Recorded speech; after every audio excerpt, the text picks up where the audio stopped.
So I'm going to stop here and see if there are any questions up until this point in time. Where does New Jersey stand on the issue of storing excess energy in batteries for retrieval when a solar array is not creating energy, but the structure requires energy? Is it permissible to store energy in batteries now, and how much energy are New Jersey residents allowed to store? You can put as much batteries as you want. There's no incentive. There is a federal tax credit, 30% investment tax credit. There is no current state incentive programs for batteries. You can go out and buy as many batteries as you want. There's a construction code requirement about where you have to put them and how you have to manage and monitor them. But you can put as much batteries as you want. You can do that. If you put batteries to run your house 24/7 on your solar electricity, you're going to double the cost of your solar installation. So batteries currently are very expensive. It's one of the things that BPU is looking at. They're incentivizing large batteries, utility grid scale batteries. They're talking about that in an incentive program, and they're building out an incentive program in 2026 to do that in what's called distributive energy resources, batteries at the household level or batteries at the commercial level. But there are hundreds of folks that have already installed batteries in their homes. And you can go and look at the cost effectiveness of doing that. Thanks, Mike. Anshul Gupta, if you can unmute yourself, you can just ask your question. And anyone else who has a question at this point on something that he's covered, raise your hand. Thank you. I joined a little late, so if I missed the answer to this question, apologies in advance. I saw your chart where the DC power from the solar panels was connected to the battery, and then there was a inverter between the battery and the main panel. In many situations where there is a sort of a partial shading of the roof and stuff, we would probably want to have the input from the panels pool individually with microinverters, and then Yeah, I'll talk about that. So I'll get into inverters and the different types of inverters and shading and performance of the panels and the strings. So okay, thanks. Sure. Okay, Jeffrey, do you want to unmute? Yeah, I have a bunch. The batteries discussion just now answered one of the questions, but what about the roof condition and age? My roof is 27 years old. There's no apparent leaks, but is that too old to put solar panels on there without some risk? Well, your roof structure, is probably sound, but if you're putting, typically the life of a shingled roof is 25 years, maybe 30, maybe 20. So if you're putting a solar panel over, a shingle that's been up there for 25 years, you probably want to think about re-shingling the roof before you do that, because you don't want to put the panels up and realize, my shingles have to be replaced and you're taking down all your solar panels. So having a roofing contractor who comes out and says, yeah, they're fine. If you installed, a new roof 2, 3, 5 years ago, yeah. But if your roofing system is 25 years old, unless it's a metal roof, you may want to think about re-roofing before you do that. And when you do have panels, how is it hooked? And you have an EV, do you get electricity directly from the panels to the EV, or are you still you're still putting electricity into the grid and you're charging your car from the grid, basically? It's all connected in your house, and you're building your system to. So if you have an EV, it's probably needs 4,000 kilowatt hours per year to run your EV. You would design the panels to be able to generate that amount over the year, plus what you need in your house. And it just works the same way. You have a 110 or 220 charging port, and you charge your car, and it's producing electricity from your solar panels. Again, the same way your net metering, sometimes it's going out on the wire, and sometimes you're pulling your electrons that you stored off the wire, but you're designing your system to meet your electric load over the year. And I can Good. run through those calculations for you. That's the next part of the presentation. Okay, thanks. We'll go back to the presentation, but there is a question, will the slides be shared? And yes, they will be sent to all the registrants.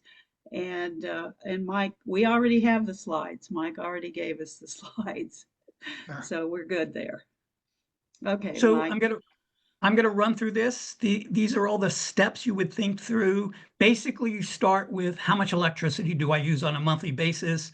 I'm gonna run through, how do you calculate the size of what you can fit on your roof? How much energy that would produce? Is it enough energy for my annual needs?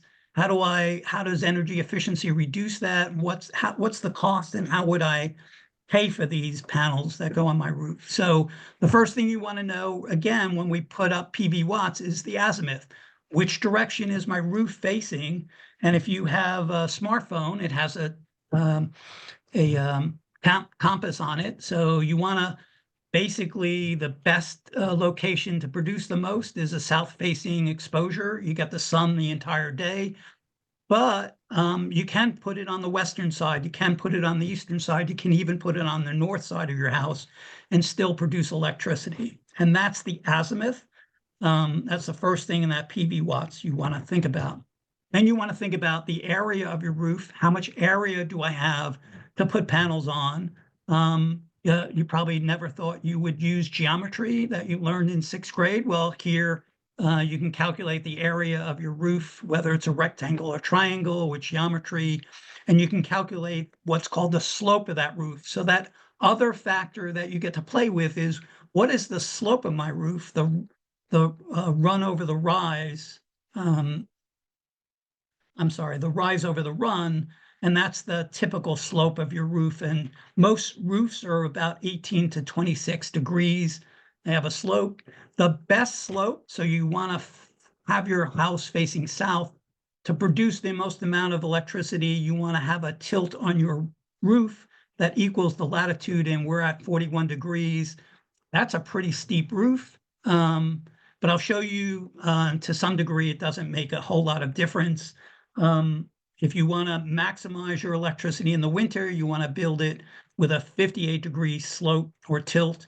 If you want to maximize your electricity in the summer, you want to do that with a 26-degree slope. So how do you deal with a roof that has all of these different calculations and sizes and shading and different directions? Well, you can break it up into little different pieces. And remember that digitizer? Well, you can digitize those little pieces and then add them up and do that. Some better calculators run through that real quickly for you, but you have to pay for that, like Helioscope. But PV watts, you can do that by breaking it up into little pieces. You want to know about shading. So you can see that purple color is facing north, the darker orange is facing east, that lighter orange is facing west, and the bright yellow is facing south. So there are shading tools and models that are out there. Typically, in the old days, they have to use this Pathfinder to go on the roof and calculate that.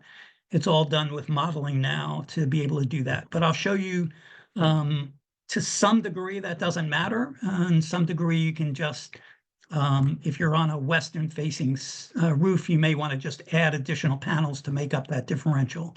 There are 3 different types of panels: monocrystalline, the most efficient, less efficient, polycrystalline. So they're made up of different crystalline structures, and then thin film, made up of different chemistries, lower efficiencies. So I'll show you how efficiencies affect your size that you want to put in, how much kW you can put in, and the cost. So this little eye chart not that you want to look at this, but back in the day when we started the program back in, the late 90s, 2000, panel efficiencies were at 6-8%.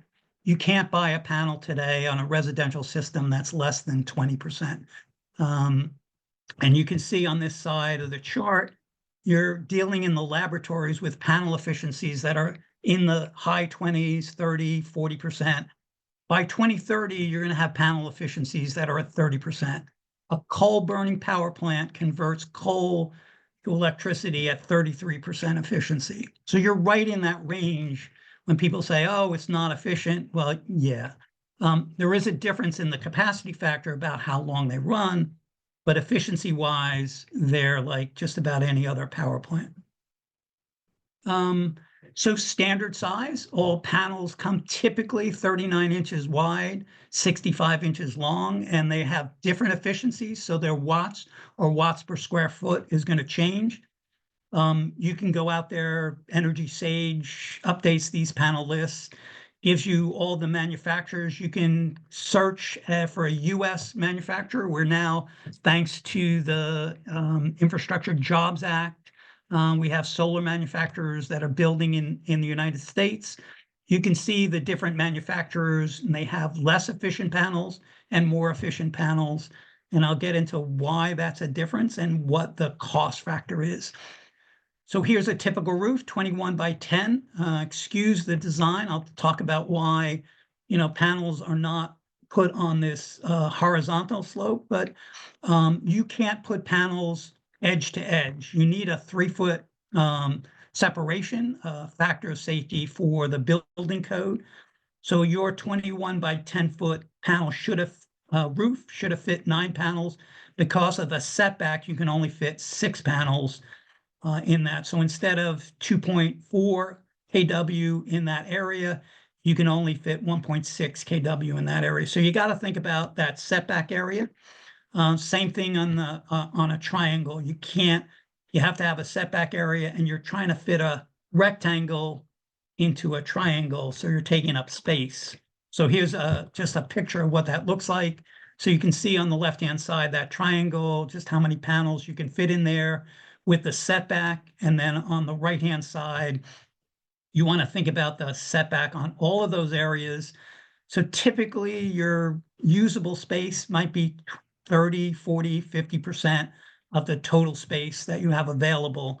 And on this left-hand side, you can see these panels are shaded from this tree over here. And we'll talk about how that affects the efficiency. And somebody brought up microinverters and different string inverters. So the way you connect these to the roof is with a roof anchoring system. The anchors, and again, this is why most panels, probably 99.9% of the systems, are put vertical on the roof, because that's the most efficient way, less racking systems that you need. The systems are bolted into the framing members of the roof, and this is the weak point of the system. So if you miss this stud, you may get a leak that happens here. So one of the things you really want to do is look at the contractor, whether they had problems with installing and people complaining about leakage, or they were, or you may want to go out and have somebody re-inspect this after the installation that happens to make sure there are no leaks. So that's the weak point in this construction. So how panel efficiencies affect the size.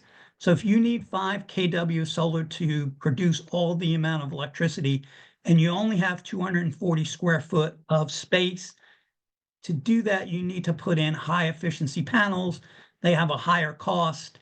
If you have more space, you can put less efficient panels.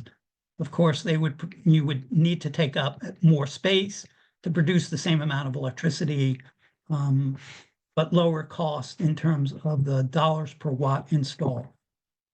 So different types of inverters. So again, panel efficiency is important. There are different types of inverters called string inverters, microinverters, and power optimizers. They're just an example of what they look like. So a string inverter is just what it says. You take a string of panels and put them through your inverter. The inverter typically goes inside the string inverter is the lowest cost inverter to install. The problem is if there's shade on these panels, this entire string reduces its performance. The microinverters are outside, they get installed on each panel. If there's shade on this panel, these panels still operate at 100% efficiency.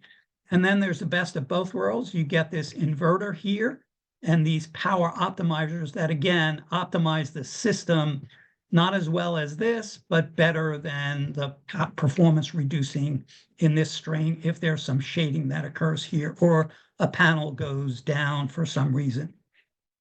Just to show you what they look like, here's a string inverter, here's the microinverter, here's your power optimizer. And just to show you what that cost is, see this blue bar here, that's the cost per watt of a string inverter, the cost per watt for the power optimizer and the microinverter. So the difference is about 13, 14 cents per watt installed. So that's not a whole lot. That changes that. But in a 7 kW system, that adds about $1,000 differential to the cost.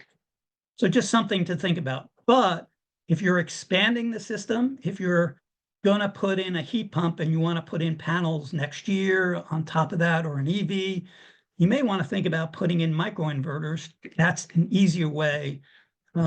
If you have a string inverter, you're going to have to update that inverter. Whereas if you just have microinverters, you can add those microinverters. So just a cost thing you have to think about. And as I said, as the efficiency goes up, the panel cost goes up. But here's the opposite of that rule. Just because more people were installing these panels, most people were speccing them out, lower cost at that higher efficiency, just because they're making more of this, supply and demand, they're putting more of this, they're building more of this, it costs less to put in panels that are more efficient. So something you need to look at. There's a document out there that's published every year by the NREL called Tracking the Sun and LBL that goes through all of this calculations. You can Google that and give you those website addresses there. And just take a little sidebar. People complain, we'll talk about space that we need. People complain about how much space solar takes up. It's going to take up all the farmland if we build out solar. Well, an average state is 75,000 square meters, square miles, uses 75,000 megawatt hours per year. That's about 48 million acres when you convert acres from square meters. 1 megawatt requires 5 acres. And 1 megawatt of solar generates about 1,000 megawatt hours per year. To produce 75 million megawatt hours per year, you need 75,000 megawatts. At 5 acres per megawatt, that's 375 acres, which works out to be less than 1% of a state's area to generate 100% of their electricity. So you're not taking up all the space in a state. Average states are about 39% farmland. It's a little different in states. New Jersey's 8% of the area to generate 100% of their electricity. We only have 16% of farmland in New Jersey. But Tom Leiden's quote here is New Jersey is the Saudi Arabia of rooftops. So we don't have to put it on farmland. We have more than enough roof space in New Jersey to do that. So just a little sidebar on space issues. So how do we calculate? So here's that NREL chart that shows you the energy that hits the ground in meters squared per day.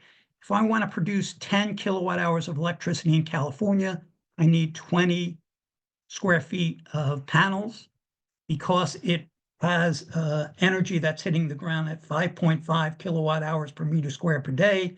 To get that same amount, I just need to simply build a bigger area for solar. So I need 26 feet. So I can build solar in Alaska and generate 10 kilowatt hours. I just have to build that a little bigger to make up for the difference of the amount of energy that's hitting the space. So I just need, and that's how area converts to energy that's hitting the ground per square meter. So why solar resource works anywhere in the United States, whether you're in the Upper Peninsula in Michigan, Alaska, or in the southern Southwest, because it's just a matter of how much space you have to generate and the amount of energy that you need on an annual basis. On a daily basis, that's different, but we'll talk about that. So again, your panels, standard size 39 by 65, 17.6 feet squared. You have this roof area. You have to have a setback. You can put 26 panels in that 21 by 21 area.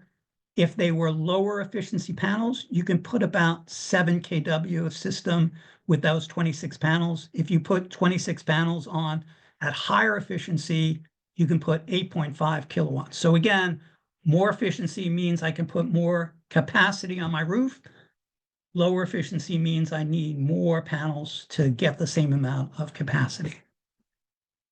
And how you convert that capacity into energy, it's just with a rule of thumb. We convert DC to AC with a derated efficiency of the inverter. I take my 26 panels, which is 7 kW. I multiply it by this rule of thumb. For high efficiency panels, I'm producing 1,200 kilowatt hours of AC power per year for every kilowatt that I install. So if I have that 7 kW, if I install lower efficiency panels, it's 1,100 kilowatt hours per year. So I'm going to produce 7,700 kilowatt hours per year of AC power. With that 8.5 kilowatts high efficiency, I'm producing 10,200 kilowatt hours per year. So again, better efficiency, less space, more power produced. If I have that 7 kW and I use high efficiency panels, I'm producing 8,400 kilowatt hours per year. So the amount of energy depends on how much space you have on your roof. The space that you have on your roof, also the amount of energy that you can produce depends on the panels and the efficiency that you put in. So you can play with those numbers on that PV watts to your heart content. And the way we do that is we calculate those peak hours, look at that system efficiency, and we calculate that. But the actual way we do that, we actually measure that. Because that production meter that I talked about, every one of those production meters is sending data to what's called PJM GATS. On an hour-by-hour basis, they get all the solar information that's generated in New Jersey, and they track that performance on a year-by-year basis. So we can know how we convert energy from capacity. We're pretty well in New Jersey. Probably one of the only states that does that. And just to show you who PJM is, so here's the transmission system in New Jersey. I mean, in the United States, about 200,000 miles of transmission lines. I can produce an electron in California and actually send it over to New Jersey if I wanted to. These are the states that are in PJM. Every one of these is a little power plant.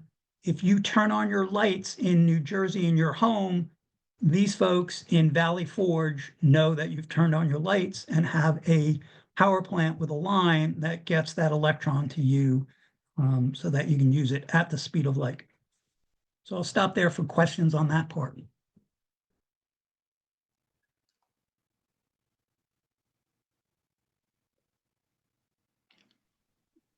I have one comment and one question.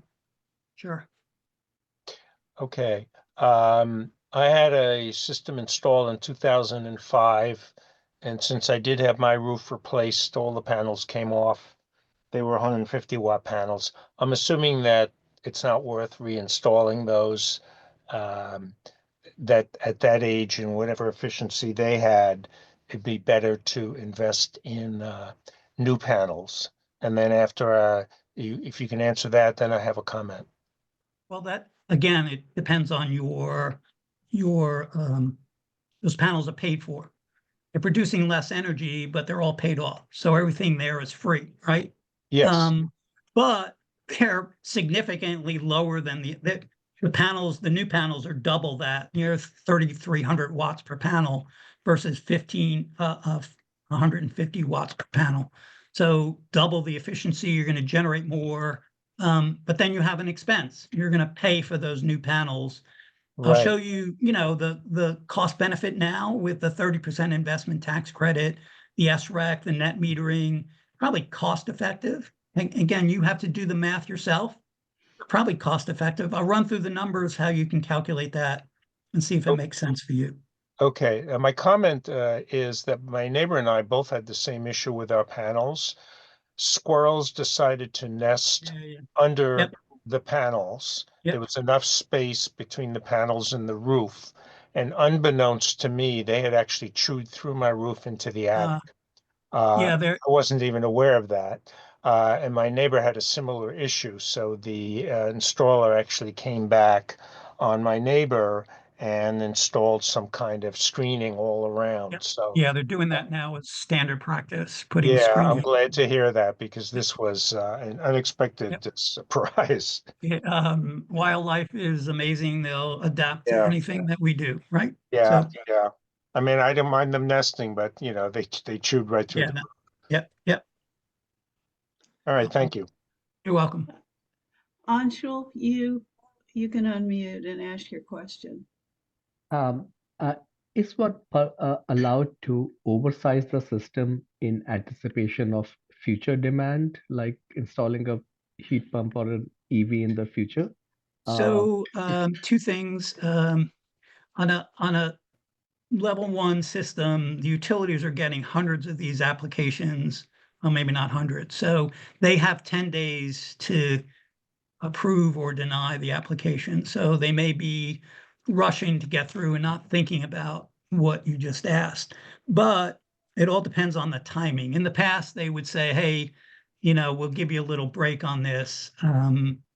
But it all depends on the timing of when you're going to do that. So if you have a bill in hand that says, I bought an EV and I've installed a charger, I'm putting in the panels, I want to put in, 3 kW more, they'll probably say yes. But if you say, I'm going to buy an EV a year from now, maybe they're going to say no. It's based on the historical, it's all a matter of timing and when you're going to add that additional load. So, but call them. I gave you the website. You can reach out to them and you can ask them. They're very friendly. They'll try to help you. Despite what we think about utilities, and the people that work on those phones and do that installation are pretty friendly and helpful. Thank you. Thanks. Jeffrey?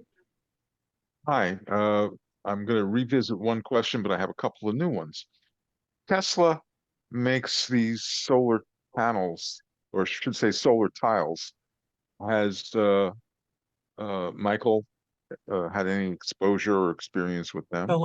So basically thin film, lower efficiency, higher cost. So, it's a matter of how much energy you want to produce, what's the cost, and what's the payback period. So is it more efficient for you to do that? And their newer things have more problems. You may want to just do your research on them and make sure, they're make sure they've gone through the appropriate testing and all of that. I haven't had an experience with putting them in or not putting them in. So In general, when you talk to a company that's going to install the panels, they're going to theoretically walk through some of the same questions that you've covered here. Is that a good assumption or a dangerous assumption? if you call them, they're going to Google your house. They're going to do the calculation. They're going to come up and say, I can install, because it's all based on a computer model now. They're going to come out and say, they know the slope of your roof. They know the azimuth. They know all of that stuff from Google Maps. And they're going to say, here, basically all of those models are based on PV watts, right? So they're going to say, here's what you can put on your roof. Here's what it'll produce in a year, and here's what it'll cost you. And they'll say, and we'll run through this later on, but do you want to finance it? Do you want to do a PPA? Do you want to pay it with cash or do a loan? All those options are on the table. So yeah, they'll do that, and they'll talk about what their panel efficiencies are, who their panel manufacturer is. Every installer has probably got a favorite, panel that they use, or a couple of panel manufacturers that they use, and they'll have their options on string inverters or, power optimizers or micro inverters. So yeah, they'll come out and they'll have all their questions. All your questions will be in a model for you to look at. Yeah, interesting. But again, And- what I'm trying to do is give you the questions because they're not going to break that out. They're going to say, here's the system. And you can say, well, what if I put in microinverters here? What would it cost me? Or what if I change the efficiency of these panels? So, Very good. And just understand, if there's a blackout, and we're in the daytime and the solar panels are operating correctly, are you able to power your home with? so you have to have a transfer switch that runs into a battery that runs off of your battery. Because the sun is going like this with your panels, if you look at a monitor, or if you have a solar energy monitor system, your system's going like this because the clouds go over, whatever happens, and your load is also going like this. So you can't match up directly your solar generation with your load. It has to go through a battery, and you have to go through, just like you would have a little generator, you have to have a transfer switch that says, when the grid goes down, I'm running these things off of batteries on this transfer switch. There are inverters that can dampen those things. Very expensive to do that. I've only seen them in the lab worked. In reality, the cost of being able to do that is probably pretty high. Lower cost to build out some sort of battery to do that. So you can't do that directly. Your system will go down during a blackout, unless you have batteries to do that. Right, and the batteries are its own cost and so on and so forth. And Yeah, but you can scale up, so you can scale up those batteries.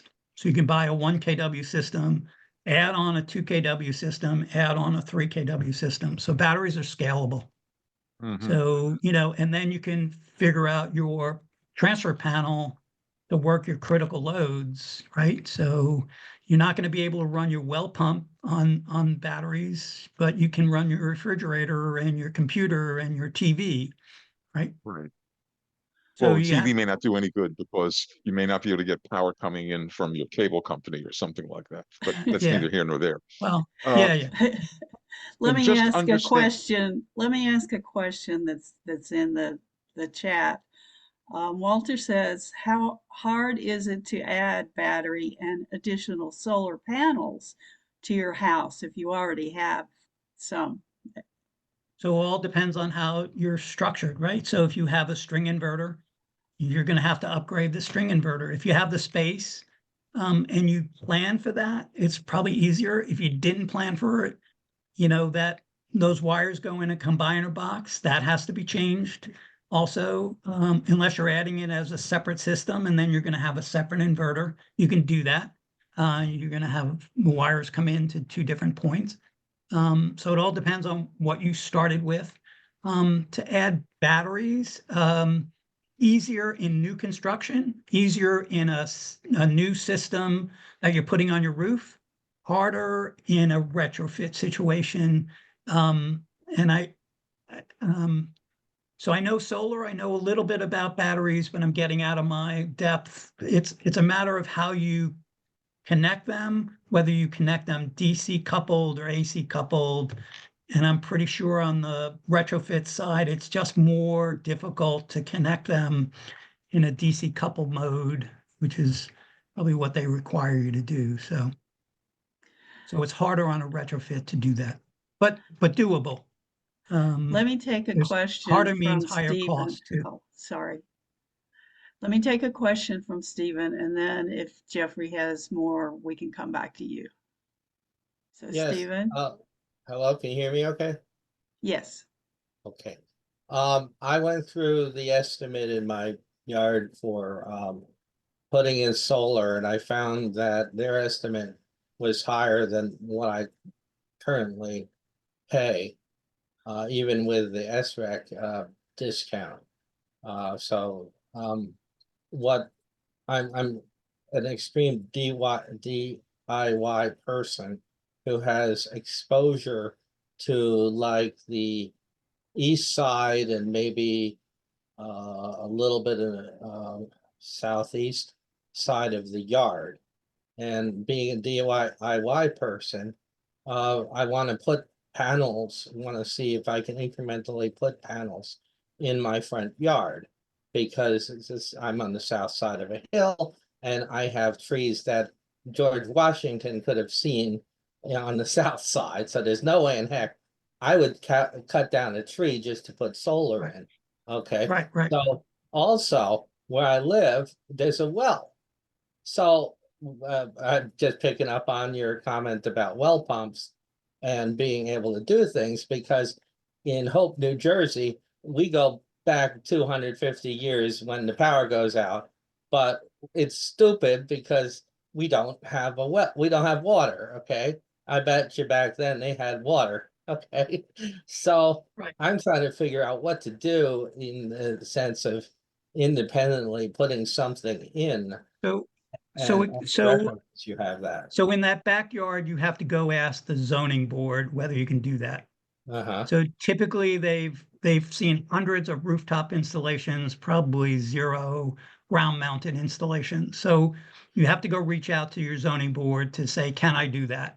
And they'll tell you yes or no. And then you can appeal that or whatever if they say yeah, no. But that's where you have to start. Yes, you can put a ground mounted system in. You see carports around all the time. It's just, you build a structure just like you would build a elevated deck. Again, the load on that is, 3 pounds per square foot. So it's not a big load that you're putting up there, just like you would build a pergola or something in your backyard. But again, a zoning board issue that you have to deal with. And then you have the wire that has to come from that to the house. In terms of the well pump, it's not that you can't do it. You can do that, but the well pump surge, again, that well pump, even if you have a half pump, that surge comes on as the well pump comes on, and I have a well and I don't have batteries, because it needs more, if it's a 3,000 watt motor that's coming on, you need, 4,000-5,000 watts to run that for that couple of seconds as it comes on. And to do that, you need a bigger battery size to do that, to be able to supply that instantaneously.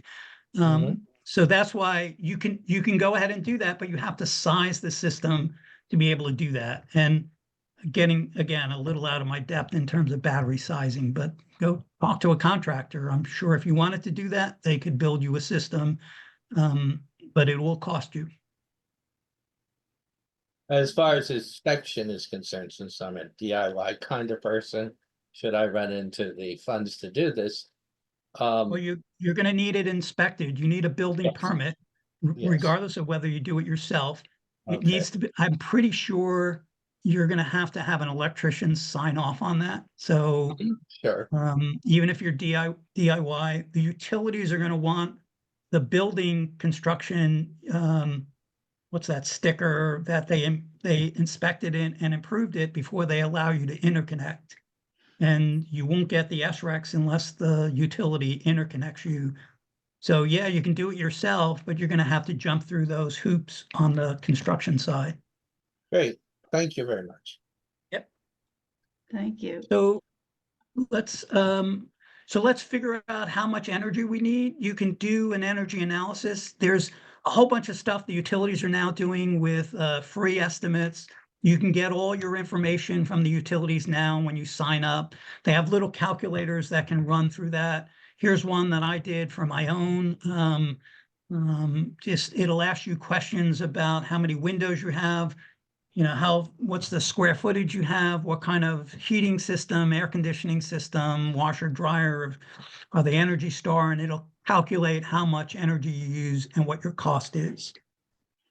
And it'll give you a little chart that says, here's what your energy use over the year. I exaggerated this just for example purposes. This is not real.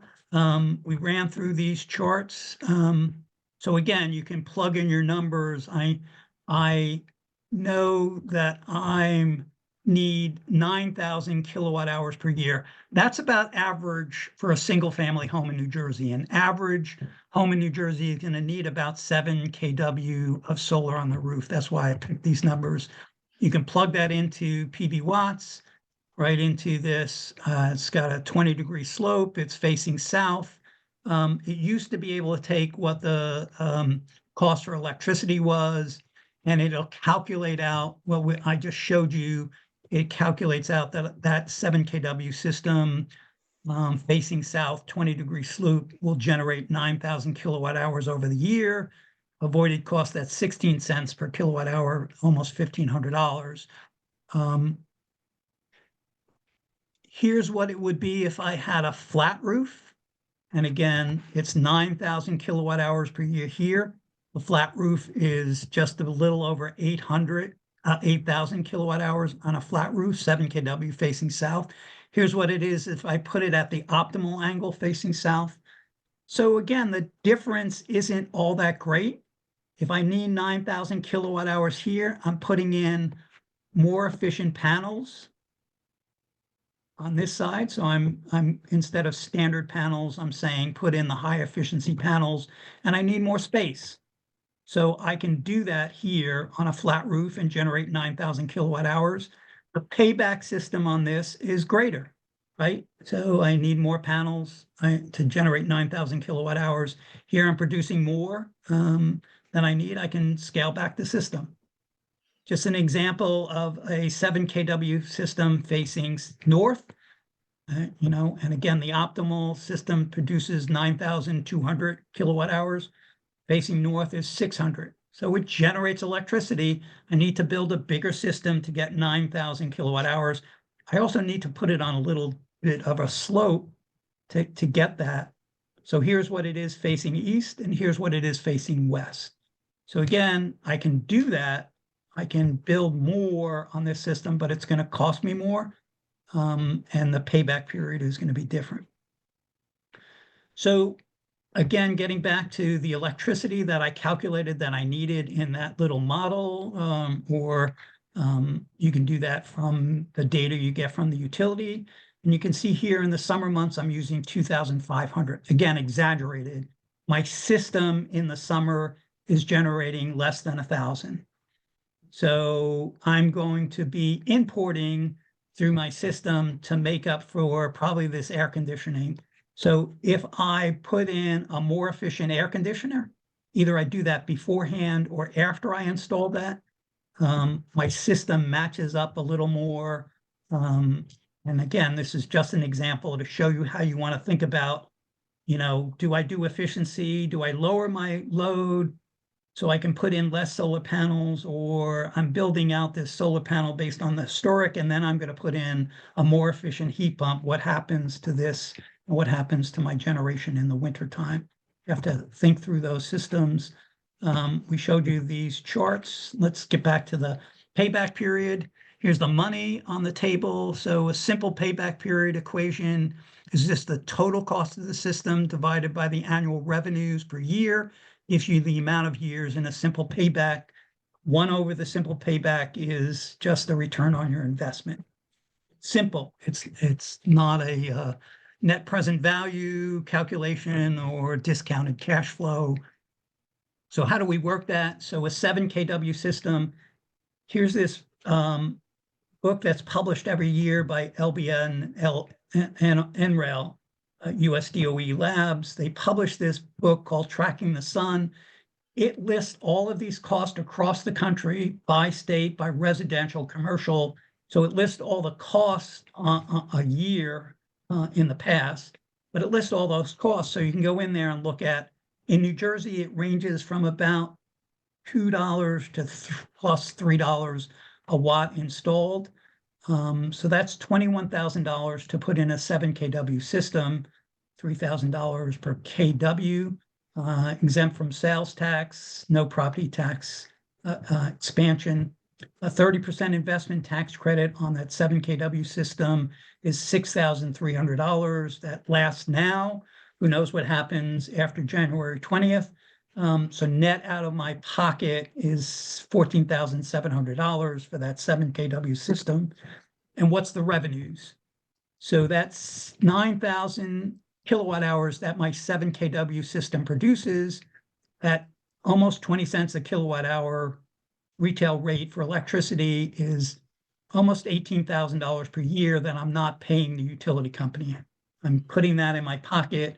I get these incentives called Solar Renewable Energy Certificate, SRECs. For every megawatt hour, every 1,000 kilowatt hours, I get one SREC. So I'm producing 9,000 kilowatt hours, I get 9 SRECs. They're set at $85 per megawatt hour, so I get $765 a year from the incentive when I produce electricity. And I only get these if I produce 1,000 kilowatt hours of electricity. My system gets shut off, I don't get an incentive.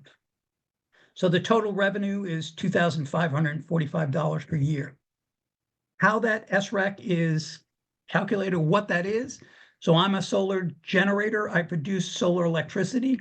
I use the electricity or I sell it into the market. And I have these attributes that come with a clean renewable energy. The state has created this thing called a certificate. So for every megawatt hour, I get one certificate that represents the attributes of that solar electricity. The solar suppliers have to buy these. They have some value in the marketplace. It used to be a market value. Now it's set in this successor solar incentive program called SUSI or SREX2. It's administratively set. It's fixed at the residential rate at $85 per megawatt hour. You get that for 15 years. Your 7 kW system producing 9,000 kilowatt hours or 9 megawatts, 9 SRECs, generates $765 per year. Over 15 years, you're generating $11,475. Your net system cost was $14,700. So the SRECs almost pay for your system.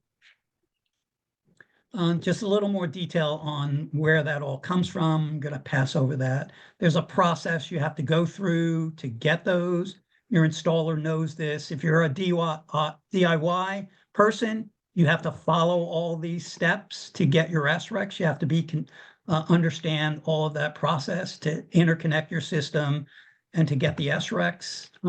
Some requirements that you have to follow. So here's that capital cost minus the incentive, the $14,700 divided by the total revenue. My simple payback is less than 6 years. My return on investment is 17%. So if I'm building a 7 kW system at the avoided cost of electricity today, I pay off that system in 6 years. The system lasts for 25 years, so 19 years worth of free electricity that I get. Now, again, that doesn't include the time value of money. If I'm borrowing money, there is a little model that's out there called SAM. It's run by NREL. It's free. It calculates all of those things, net present value and discounted cash flow, if you do those sort of economic models. But this is pretty ballpark in terms of what your investment will get you. And you can pay for that cash upfront, which is the best way to do that, right? If you have the money, or you can finance that with a loan, home equity loan, 10, 15 years, and then you have to include the interest rate in that calculation. Or you can do this thing called a solar lease or a power purchase agreement. This website has detailed information on the benefits of a solar lease, a PPA, or a solar loan, and the difference between a lease and a PPA. Again, in a loan and a cash upfront, you get all the benefits. You get net metering, you get the investment tax credit, you get the SRECs. In a lease project or a PPA, the person that owns those gets those benefits. You get the lower cost for electricity. And the difference between a PPA and a lease is that in a lease, you pay the rent to rent the solar equipment on your house, and you get some of those benefits. In a PPA, you buy the electricity at a fixed rate, which is typically less than the retail rate of 20 cents a kilowatt hour, something less than that. But again, the person that's doing that gets all of those values and benefits. So you can go to this website, look at all the differences and advantages and disadvantages of doing each one of those systems and decide for you. But the best advice I can give you is hire a reliable solar installer. The BPU has a website with trade allies on that. You can search that. One of the things you can do is, I'm going to go into this. So the BPU has solar installed data from the beginning of the program till now for every municipality across New Jersey. So this is Princeton, because I do it for Princeton mostly. There's 600 of these in this spreadsheet. Every residential customer who put one on, we don't give you the address, but we give you their name and number, and the solar installer. I don't know if you can see that on this website, but you get the name of the company and the date they installed it. So you can sort these by dates. You can sort them by installers. You can look at, hey, in this last year, 50 of these were done by Trinity or Jersey Solar or whoever. Or if you know somebody you can go to the BPU website. This is thousands, well, actually 200,000 long. You can sort it by municipality, and you can see your municipality, who installed solar in your municipality. You can go there and say, hey, I know William Herr. I'm going to go ask him who the installer was and whether he was satisfied. You may be able to do that. Or again, you may be able to just sort this by date and sort it by installers and call the installers that show up on this website. Just another way to do that. I'm going to stop sharing this. So there's a whole lot of information on the BPU website to do that. I'm going to go back here, back to the presentation. So there's a couple of websites that are out there: Energy Sage, Solar Review, Solar Power.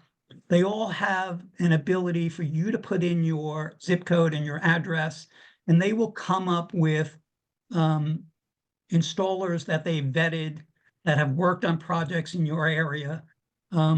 Again, Solar Sage was developed by NREL, US DOE lab. It's now a private entity. They're somewhat independent. They take a fee from the installers, but again, you want to look at all of these with a grain of salt.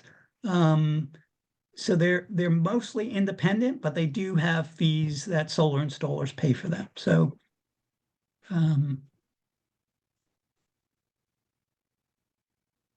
next. So you want to get quotes if you're doing this. So this is NREL did this. 100 residential installers, they got prices from $2 a watt to $7 a watt. So all within the same area, basically, not across the country. They just did this, calling installers in one state. Won't give you the state, but so it's important to get bids and to understand what your costs are, which is why I ran through that cost to figure out, and why you should go look at that report, Tracking the Sun. It'll give you the general costs that are happening in the United States. So, you might want to say, hey, if it's $2 a watt, is that too good to be true? $7 a watt installed? Yeah, I'm not doing that. So, you can look at being able to help understand what those cost factors are. So we ran through all of this and a whole bunch of information more. I'll stop there. I do have some more slides on storage, but I think Steve said we're going to do a bigger storage webinar later, and it's getting pretty late. So I'll leave it there for questions. This is Jeff. Just wanted to understand, if you have an EV charger and you're charging your EV, and you want to hook up your panels or use your panels to charge your EV, do you need special extra equipment? And the consultant would tell you what that is, No, Michael? you don't need special equipment. You do need a charging point. That's probably 220. line, right? So you would do that if you didn't have solar panels. The amount of solar that you want is going to be based on the amount of electricity you use, including charging your EVs. So again, when I did that model that showed how much energy I used, there would be a line there for EVs, and it would add 4,000 kilowatt hours that you need for every EV that you have of additional energy over the year. That 4,000 kilowatt hours translates into another 3.5 kW of solar that you have to have on your roof, in addition to what solar you have on your roof to run your house. So it's all a matter of how much energy you need, and you want to build that system on your roof to produce that amount of electricity. You don't need any more, it's not going to differentiate whether that electrons go into the refrigerator or your EV charger. That doesn't matter. It goes into your electric system. Whatever you turn on, that electron from the solar system feeds that, whether it's a charger or whether it's your EV charger or your computer or your television or whatever else you have that's electric. So it's not special Understood. equipment. Very good. And if you charge your car at night and the panels are not getting any sun, obviously, then you're using current coming from the grid. You're using your own electrons. Again, during the day, you stored your electrons on the grid. So for the most part, you're pulling your electrons. Again, this is the magic of net metering. You produce more during the day. You didn't use it. At night, you're going to turn on your charger. You're pulling your electrons off of the grid. At some point, you've used up all of the electrons you put on the grid, and your meter is spinning forward. You're getting charged for that amount of electricity. You may get charged at a lower rate if you charge at night from the utility. So that's in a smart meter, they can be able to do that. But again, net means you're netting out over the year how much electricity you use, not minute by minute, but over the year, month by month, right? So if 1 month you're using more electricity than the next, over the year, you get to net that out over the year. So that's why it's Excellent. important to step back and say, how much energy do I need? I have 2 EVs, that's 8,000 kilowatt hours of energy I need. I need to run my house, that's 700 kilowatt hours. I need to put in 12 kW of solar to generate that amount of electricity over the year. So it all gets out to what you have, what you want to charge. And again, it's averaged out over the year, not exactly at that point in time. Magic happens with the meter and the distribution system saying, I'm storing my electrons for you on the distribution system, which gets into another problem. At some point in time, net metering is going to go away. We all can't net meter and get 100% of our electrons back. Without paying for the distribution system, somebody's going to have to pay for the distribution system. And at some point in time, the BPU is going to say everybody has to pay something for the distribution system. So Most interesting. Thank you. I'd like to clarify something, Mike, real quickly. sure. The concept of putting electrons into the grid during the day with solar and then pulling them off. What really happens at night probably is a big portion of our grid is in New Jersey is supplied by nuclear, which is always running. My guess is a big portion of that is nuclear, which is pollution free or Right. greenhouse gas free.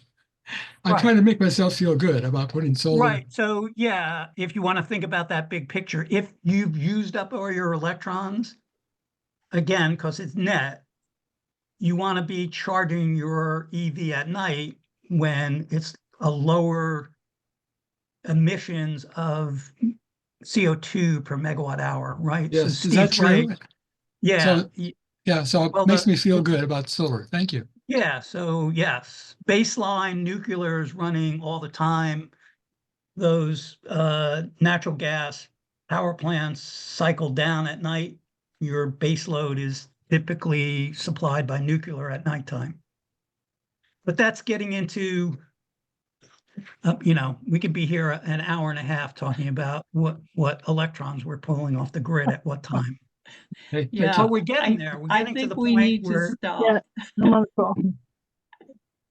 Oh, I would just like to say that it's not, there's like a disconnect between the theoretical and the practical in how the grid is handled.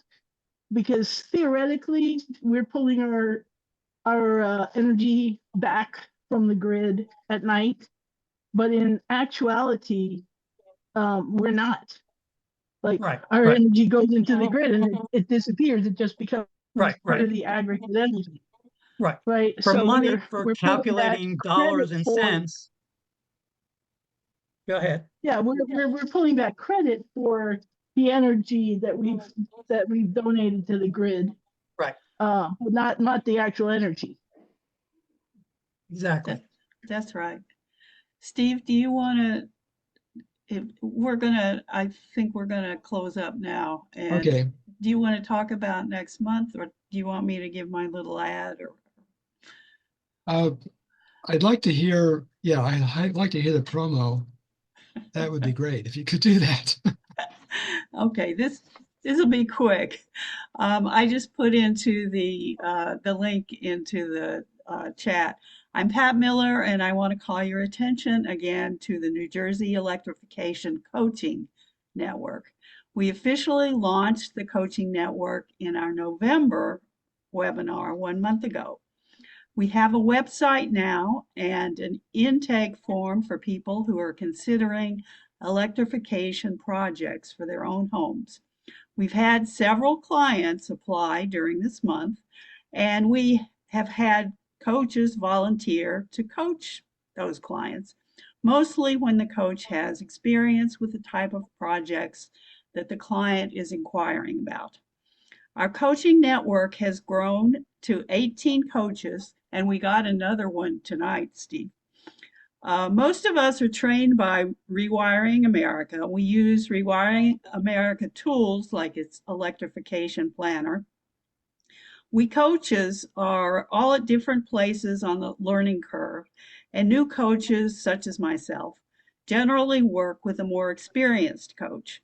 I had my first solo coaching session this morning, and I'm looking forward to doing more.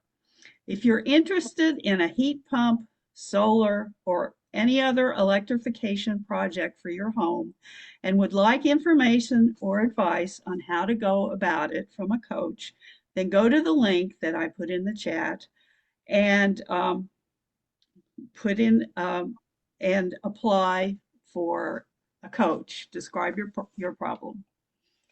Thank you. That's my promo for the night. Thank you. And I really need to thank Mike Winka. This was a very thorough coverage of solar. Thank you very much.